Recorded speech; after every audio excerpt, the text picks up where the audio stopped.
They did a revival of King of the Hill. I'm almost finished with it. Fantastic.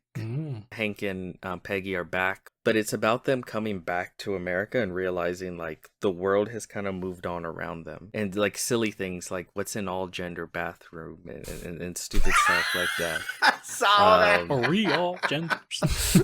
Why does that kid still have a mask? Oh, he has anxiety. He's like, kids these days, and it's just a lot of shit like that. And they're thinking about just going back to Saudi Arabia, because Saudi Arabia for the Americans, because where he worked with, has like a 1950s style, old fashioned sort of American compound where all the Americans that they employ lived.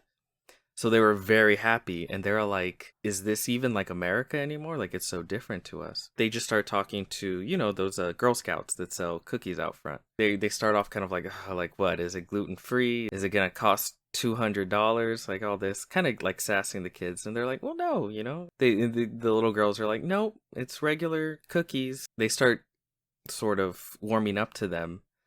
And then he's like, oh yeah, my favorites were always Samoans. Well, they're not called Samoans anymore. They're called some other name, just to be nice to like, Samoans. And Hank thinks about it for a second. He's like, well, that's a good change. It's nice to be nice. Change isn't always bad. The world may have changed. The people here are still the people that they love. Really encapsulates what King of the Hill is all about.